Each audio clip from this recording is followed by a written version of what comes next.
जम्मू कश्मीर में आतंकी गतिविधियों के खिलाफ की गई है बड़ी कार्रवाई।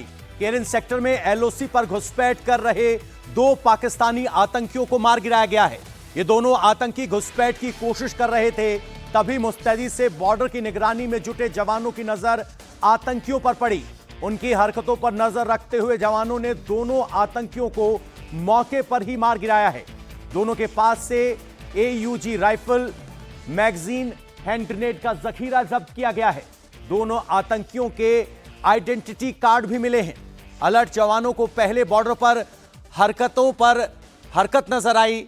2 आतंकी घुसपैठ की फिराक में अंदर की तरफ घुसते हुए नजर आ रहे थे। उसी के बाद टारगेट सेट किया गया और जवानों ने हमला किया। मौके पर दोनों को ढेर कर दिया गया। दोनों के पास से तलाशी में हथियार, गोला बारूद मिला है, पहचान पत्र मिला है। ऐसे में सवाल यह है कि क्या कोई बड़ी साजिश के तहत ये दोनों पाकिस्तानी आतंकी घुसपैठ कर रहे थे। इतनी भारी मात्रा में हथियारों के साथ बॉर्डर पार करने से इनका मकसद स्पष्ट हो जाता है कि बड़ी किसी वारदात को अंजाम देने के मकसद से ये भारतीय सीमा में घुसने की कोशिश कर रहे थे। लेकिन भारतीय सेना के जवानों ने इन्हें न सिर्फ इंटरसेप्ट किया बल्कि मौके पर ही मार गिराया और एक बड़ी वारदात होने से बचा लिया।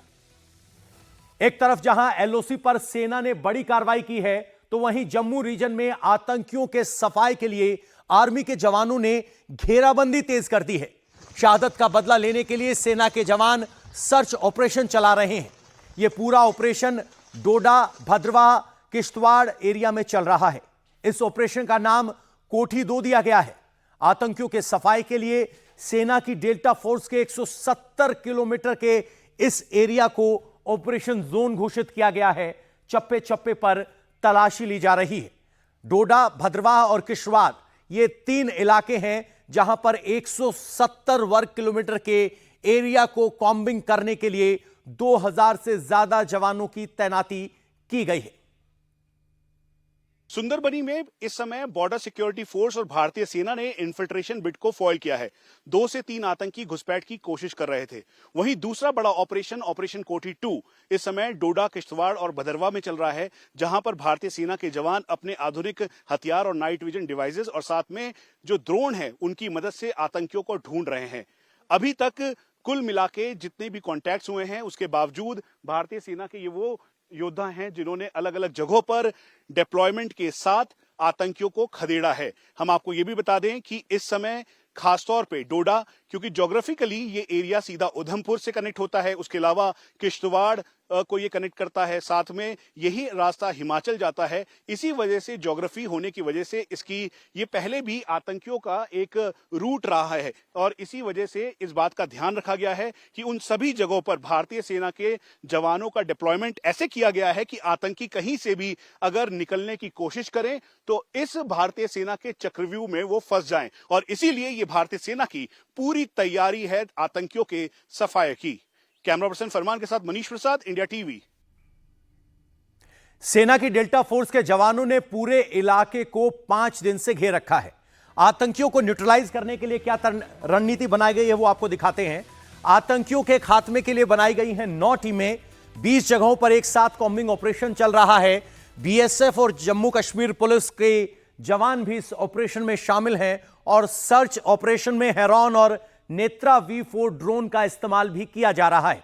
आपको बता दें कि इलाका इस तरह का है जहां बारिश हो रही है, धुंध या कहें कि बादल जैसे हालात हैं, विजिबिलिटी काफी कम है। ऐसे में कोऑर्डिनेशन और टेक्नोलॉजी का बहुत अहम योगदान हो जाता है। इसीलिए ड्रोन का इस्तेमाल किया जा रहा है, नाइट विजन ग्लासेस का इस्तेमाल किया जा रहा है और एक बड़े इलाके को सर्च करना मुश्किल ऑपरेशन है। लेकिन 2000 से ज्यादा जवान यहां जुटे हुए हैं। 170 किलोमीटर एरिया में 2000 से ज्यादा जवान तैनात हैं। 10 से 15 पाकिस्तानी आतंकियों के छिपे होने की जानकारी सामने आई थी, जिसके बाद यह कॉम्बिंग ऑपरेशन चल रहा है। ऑपरेशन कोठी 2 अभी भी जारी है। कश्तीगढ़ के जडान हाई स्कूल में भारतीय सेना के जवान टैक्टिकल हॉल्ट के तौर पे थे। ये ऊंची पहाड़ियां हैं जहां पर चढ़ना बेहद मुश्किल है और इन्हीं ऊंची पहाड़ियों की आड़ लेकर आतंकी छुपे हुए हैं। उनको जानकारी मिली कि यहां पर भारतीय सेना के जवान टैक्टिकल हॉल्ट के तौर पर हैं और फिर उसके बाद रात 2 बजे के लगभग आतंकी पहुंचे। उन्होंने 3 तरफा फायरिंग शुरू कर दी, एक ठीक सामने, दूसरा पहाड़ी की तरफ से और तीसरा जो आतंकी था वो नीचे की तरफ छुप के फायरिंग कर रहा था।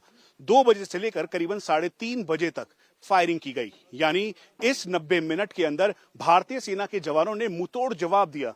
ये वो भारतीय सेना के जवान हैं जिनका डिप्लॉयमेंट यहां पर है। सुरक्षा कारणों से हम आपको और जानकारी नहीं दे सकते, लेकिन हम आपको ये बता दें कि जो 2 सेंट्री थे उन्होंने बहादुरी दिखाई और फिर आतंकियों को खदेड़ने के लिए उनके ऊपर फायरिंग शुरू कर दी। फायरिंग लॉन्च करते हुए उनके जो आधुनिक वेपन्स, नाइट विजन डिवाइसेस थे, उनकी उन्होंने मदद ली और फायरिंग करने के साथ साथ वो जो पूरा एरिया है वहां पर उन्होंने कॉर्डन लगाया और फिर उसके बाद जो अंदर जवान थे उन्होंने तेजी के साथ आतंकियों को खदेड़ना शुरू कर दिया। मौसम खराब था, विजिबिलिटी बिल्कुल भी नहीं थी और ऐसे में भारतीय सेना के जवानों ने अपने Carl Gustav rocket launcher, UBGL, MGL, LMG का इस्तेमाल किया, आतंकियों को खदेड़ा और अभी भी ये ऑपरेशन जारी है। इंडिया टीवी आपको ग्राउंड और एक्सक्लूसिव रिपोर्ट सीधा दिखा रहा है कश्तीगढ़ के जडान हाई स्कूल के सामने से। इस पूरे एरिया को कॉर्डन किया गया है। करीबन 500 के लगभग भारतीय सेना की यूनिटों के जो जवान हैं वो डिप्लॉयड हैं। उसके साथ ठीक सामने आप देखें तो अब जो कॉर्डन है उसको और बढ़ाया जा रहा है। बढ़ाने के साथ साथ जवानों को ये जानकारी दी गई है कि जैसे ही कुछ भी हरकत होती है आतंकियों की, जल्द से जल्द उसकी जानकारी दे, लॉन्गिट्यूड ऑल्टीट्यूड शेयर करें और अब आतंकियों को ढूंढ के मारने के लिए ये कार्रवाई की जा रही है। जैसा कि मनीष की रिपोर्ट में आप देख रहे थे, बारिश हो रही है, बादल और धुंध के हालात हैं। ऐसे में आतंकियों को ढूंढना मुश्किल चुनौती है। पहाड़, जंगल, मौसम का फायदा उठाकर आतंकवादी रह रहकर सेना और सुरक्षा बलों पर अटैक कर रहे हैं। इंटेलिजेंस एजेंसियों के मुताबिक कुछ जानकारियां सामने आई हैं। जंगलों और पहाड़ों में छिपे हुए हैं आतंकी। 10 से 15 पाकिस्तानी आतंकी छिपे होने का इस वक्त इनपुट मौजूद है। आतंकियों में पाकिस्तानी फौज के रिटायर्ड जवान हैं और इंटरनेट के जरिए पाकिस्तान में बैठे कमांडर से बात कर रहे हैं। खुफिया एजेंसियों का मानना है कि जिन इलाकों में ये छुपे हुए हैं वहां पर स्थानीय लोगों का, टेररिस्ट को जो भेजा गया है वो स्थानीय लोगों की मदद ले रहे हैं और वो जो लोग आए हैं वो बेहद ट्रेंड हैं, पाकिस्तानी फौज के रिटायर्ड जवान हो सकते हैं और ज्यादातर को पाकिस्तानी सेना से ट्रेनिंग मिली है। ये आतंकवादी जंगलों में छिपे हैं, बीच बीच में खाने पीने का सामान लेने के लिए ये शहरी इलाकों की तरफ आते हैं, स्थानीय घरों की तरफ आते हैं, बंदूक पे दम पर घर का इस्तेमाल करते हैं, सामान का इस्तेमाल करते हैं और उन्हीं का इंटरनेट इस्तेमाल करते हुए पाकिस्तान में अपने कमांडर से संवाद भी कर रहे हैं और वापस जंगलों की तरफ भाग जाते हैं। शक यह भी है कुछ लोकल लोग भी इन आतंकियों की मदद कर रहे हैं, उन्हें सेना के मूवमेंट की जानकारी दे रहे हैं और अब इन्हीं 10 से 15 पाकिस्तानी आतंकियों को पकड़ना मिशन है जिस पर 2000 से ज्यादा जवान लगे हुए हैं। कल भी एक पोस्ट पर उन्होंने हमला किया, मुंह तोड़ जवाब दिया गया तो वो लौटकर वापस भाग गए।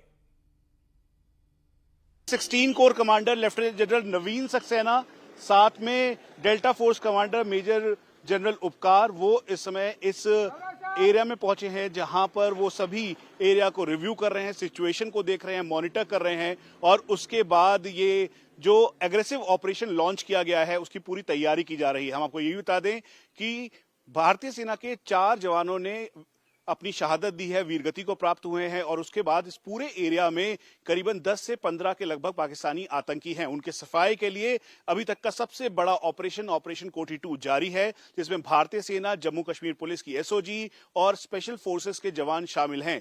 पहाड़ों के ऊपर चढ़ना बेहद मुश्किल है, 90 डिग्री का डिक्लिनेशन है, चोटियों पर चढ़ना बहुत मुश्किल है। इसी वजह से भारतीय सेना को काफी मशक्कत करनी पड़ रही है ताकि आतंकियों का सफाया किया जा सके। इस समय कोर कमांडर खुद मौके पर पहुंचे हैं, उन्होंने रिव्यू किया, सिचुएशन को देखा और एक्स्ट्रा डिप्लॉयमेंट के साथ साथ जो बाकी गैप्स हैं उन सब को फिल करने की पूरी तैयारी की जा रही है ताकि आतंकियों को न्यूट्रलाइज किया जा सके। और यही इस समय भारतीय सेना की रणनीतिक तौर की तैयारी है। डोडा में पिछले 39 दिनों में 6 बार सेना और आतंकियों के बीच या तो मुठभेड़ हुई है या फिर सेना पर आतंकी हमले हुए हैं। 18 जुलाई को भी डोडा के काश्तीगढ़ इलाके में जदन बाटा गांव के पास आतंकियों ने सेना के टेम्पररी बेस पर अटैक किया, जिसमें 2 जवान घायल हो गए। बताया जा रहा है कि जिस टेम्पररी बेस पर सेना के अफसर और जवान आराम कर रहे थे, उसकी जानकारी दहशतगर्दों को मिल गई और उन्होंने बुधवार को आधी रात के बाद उस स्कूल पर हमला किया, ग्रेनेड फेंके और AK-47 से फायरिंग की, जिसमें 2 जवान घायल हो गए। इससे पहले 11 जून को आतंकियों ने अटैक किया था, जिसमें एक SPO समेत 5 जवान घायल हो गए। अगले दिन यानी 12 जून को पुलिस की सर्च टीम पर आतंकियों ने अटैक किया, जिसमें एक पुलिस वाला घायल हो गया। इसके बाद 26 जून को पुलिस और आतंकियों के बीच मुठभेड़ हुई, जिसमें 3 आतंकी मारे गए जबकि एक जवान जख्मी हो गया। इसके बाद 9 जुलाई को सेना और आतंकियों के बीच एनकाउंटर हुआ। 15 जुलाई को मुठभेड़ में कैप्टन समेत 4 जवान शहीद हो गए। अब सेना के टेम्पररी बेस पर अटैक हुआ है, जिसके खिलाफ सेना का यह पूरा एक्शन जारी है। ये वो स्कूल है जहां पर आतंकियों ने रात 2 बजे एक साथ 3 तरफा अटैक किया भारतीय सेना के टैक्टिकल हॉल्ट पर। एक तरफ नीचे से फायर किया, ये खेत का एरिया है और नीचे की तरफ ढोक पे जाता है। दूसरी तरफ चट्टाने हैं और ये ऊंचे ऊंचे पहाड़ हैं। आतंकी इसी बैक गेट के जरिए बाहर से अंदर आए। इस गेट को उन्होंने खोला, सेंट्री पोजीशंस थी, यहां पर फायर लॉन्च हुआ। जैसे ही फायरिंग शुरू हुई, उसके बाद इस गेट को खोलते हुए वो अंदर की तरफ तेजी के साथ आने लगे। पहली फायरिंग का लेवल सेंट्री ठीक इस जगह पर था और फिर उसी दौरान जो फायर जब कॉन्टिन्यूसली हुआ तो इन पिलर्स के ऊपर गोलियों के निशान थे। साथ में ग्रेनेड लॉब किया गया, फेंका गया आतंकियों के द्वारा। गोलियों के निशान जो कि LMG के और AK-47 के मार्क्स हैं।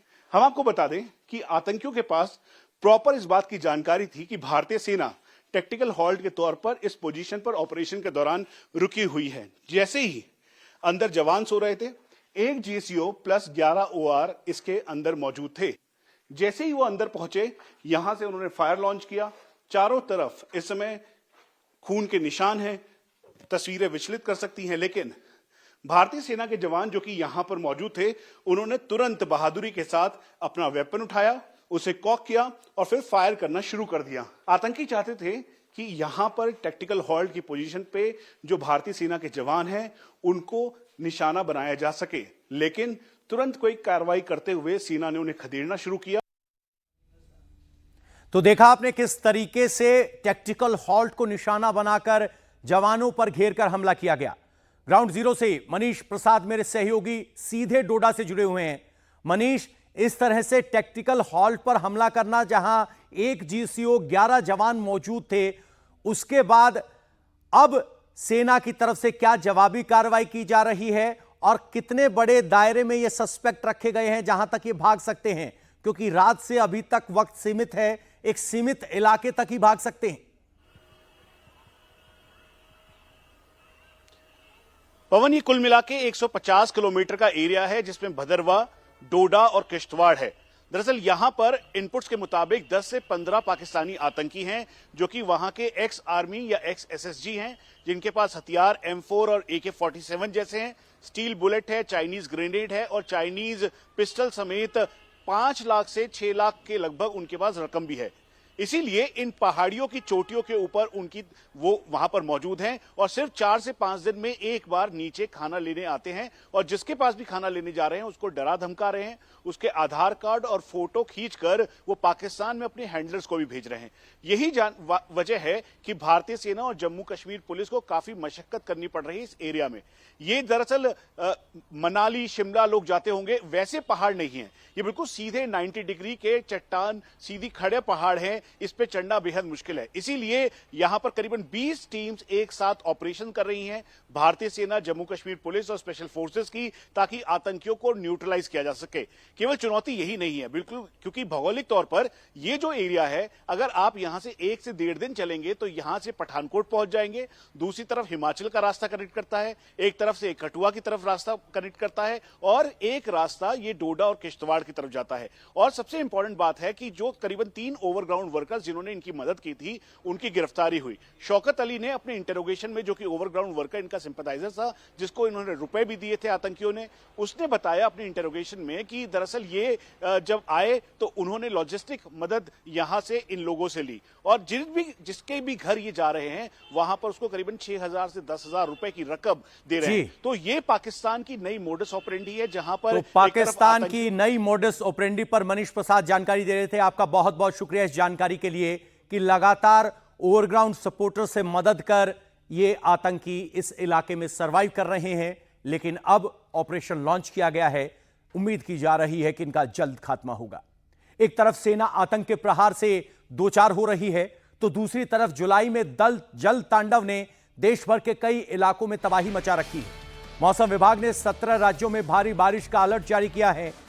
मौसम विभाग ने उत्तराखंड, गुजरात में ऑरेंज अलर्ट जारी करते हुए लोगों को घरों में रहने की अपील की है। तो महाराष्ट्र, छत्तीसगढ़, उड़ीसा में भी बारिश की संभावना जताई जा रही है। इसके अलावा दिल्ली, कर्नाटक और तमिलनाडु में भी बारिश हो सकती है। यूपी से लेकर महाराष्ट्र तक हर तरफ सैलाब ही सैलाब नजर आ रहा है।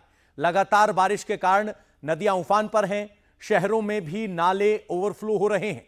सड़कों पर कई फुट पानी जमा है, कहीं कार और कहीं बाइक पानी में बहते हुए नजर आ रहे हैं, तो कहीं पुल ही टूटकर नदी में समा रहे हैं। सैकड़ों गांव के गांव जलमग्न हो गए हैं। गुजरात, तेलंगाना, उत्तराखंड और असम में भी बाढ़ बारिश से लोग परेशान हैं। मुंबई में आज सुबह से कई इलाकों में तेज रुक रुक कर बारिश हो रही है। लगातार हो रही मूसलाधार बारिश के बीच सड़कों पर पानी भर गया है।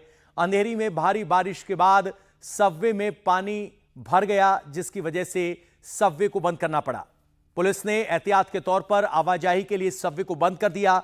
सबवे के बंद होने के बाद लोगों को ऑफिस पहुंचने में काफी परेशानी का सामना करना पड़ा। मानसून की भारी बारिश से कई जगह रूट डाइवर्ट किया गया है, जिसमें सड़क पर ट्रैफिक जाम भी देखने को मिल रहा है। यानी मुंबई में बारिश ने हालत खराब कर दी है, ट्रैफिक की लय बिगाड़ दी है, ऑफिस पहुंचने वालों की परेशानी बढ़ा दी है।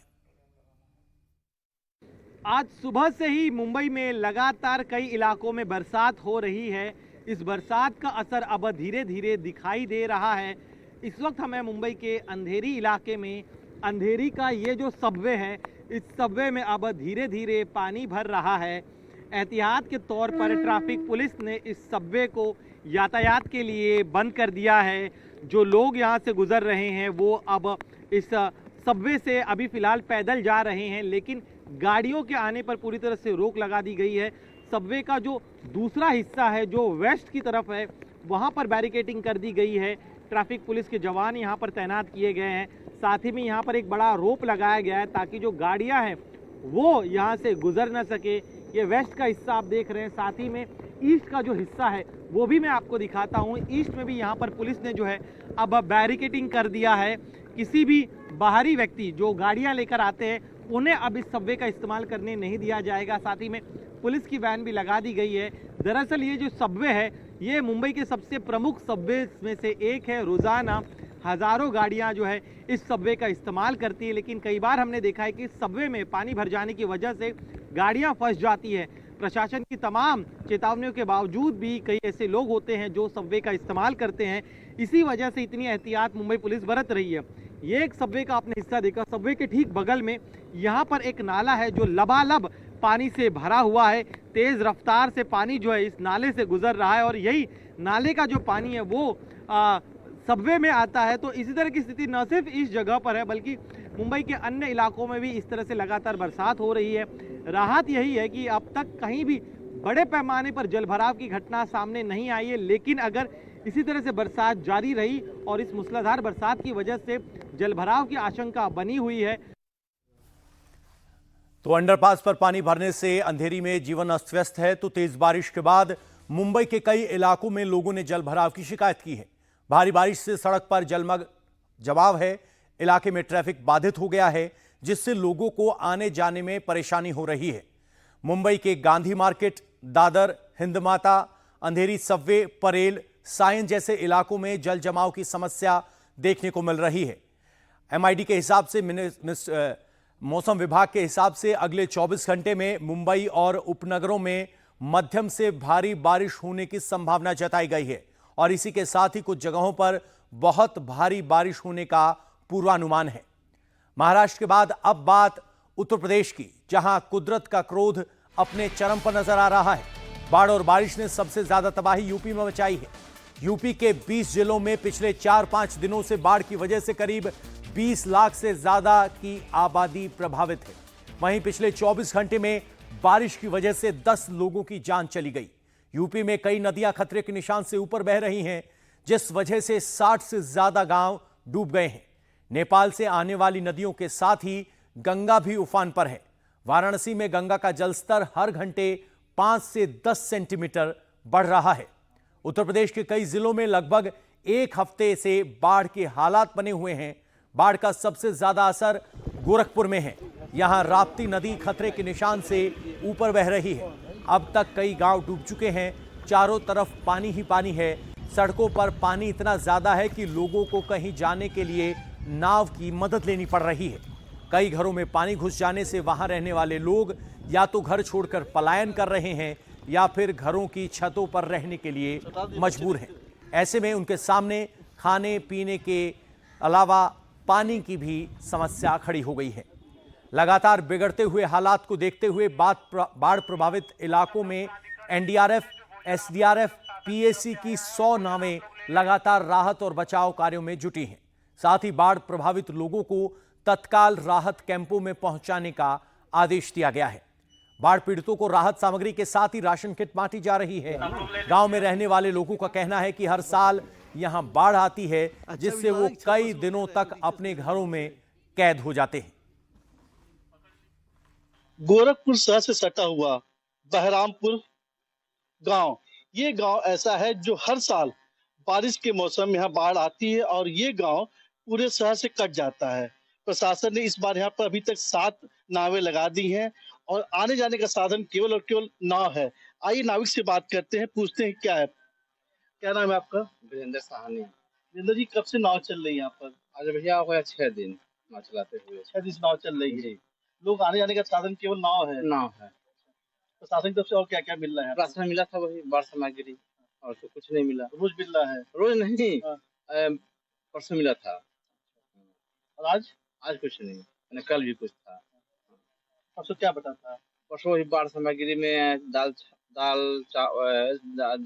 चावल, आटा, ये सब। तो किट बांटी जा रही हैं। वहीं गंगा का जल स्तर भी लगातार बढ़ता जा रहा है। वाराणसी में गंगा में 30 घाट डूब चुके हैं। दशाश्वमेध घाट के गंगा आरती स्थल पर पानी पहुंच गया है। यूपी में कई नदियां उफान पर हैं। सीतापुर में गोमती नदी का पानी लगातार बढ़ता जा रहा है। वहीं बहराइच में घाघरा नदी का जलस्तर भी तेजी से बढ़ोतरी की तरफ है। गोरखपुर में राप्ती नदी का पानी बढ़ रहा है तो गोंडा और बस्ती में क्वानो नदी का पानी लगातार बढ़ रहा है। इसमें साथ ही रामगंगा, गर्रा, खनौत और कुनेरा का भी जलस्तर खतरे के निशान को छू रहा है। इनमें से बहुत सारी नदियां ऐसी हैं जहां नेपाल से पानी आता है। उत्तर प्रदेश के बाद अब बात तेलंगाना की, जहां भद्राद्री कोठामुंड जिले में पेदावू बांध से अचानक पानी छोड़ जाने के बाद बाढ़ आ गई। अचानक आए पानी में करीब 30 लोग फंस गए। रेस्क्यू के लिए एनडीआरएफ की टीम ने मौके पर मोर्चा संभाला और फंसे हुए लोगों को बाहर निकाला। लोगों को बाहर निकालने के लिए एयरफोर्स के 2 हेलीकॉप्टर की मदद ली गई। भारतीय वायुसेना के साथ चलाए गए इस बचाव अभियान के तहत नारायणपुरम और अश्वरोटवेटा मंडल में फंसे मजदूरों को सफलतापूर्वक निकाल लिया गया है। कई लोग जान बचाने के लिए पेड़ पर चढ़े नजर आए। तेलंगाना और आंध्र प्रदेश में लगातार हो रही बारिश से नदी और तालाब का जलस्तर बढ़ा है। फिलहाल निचले इलाकों में रह रहे लोगों को अलर्ट रहने का आदेश दिया गया है। हिंदुस्तान पर आफत का अलर्ट है। मूसलाधार बारिश से एक और जहां नदी नाले उफान पर हैं, तो मैदानी इलाकों में आई बाढ़ ने हाहाकार मचा दिया है। गुजरात के पोरबंदर में मूसलाधार बारिश के बाद सड़कों पर पानी भर गया। भारी बारिश की वजह से पूरा इलाका पानी में जलमग्न हो गया। सड़कों पर पानी भरने से कई निचले इलाकों में पानी भर गया है, जिसमें कई गाड़ियां डूब रही हैं। लोग अपने घरों में कैद होने को मजबूर हैं। बाढ़ बारिश से पहाड़ से लेकर मैदान तक भयावह स्थिति है। इस बीच मौसम विभाग ने आज उत्तराखंड, महाराष्ट्र, गुजरात, केरल, कर्नाटक, हिमाचल प्रदेश, उत्तर प्रदेश, राजस्थान, मध्य प्रदेश, छत्तीसगढ़, तेलंगाना, ओडिशा, पश्चिम बंगाल, पंजाब और गोवा में तेज बारिश का अलर्ट जारी किया गया है। यानी 20 से ज्यादा राज्यों में इस तरह का अलर्ट जारी किया है।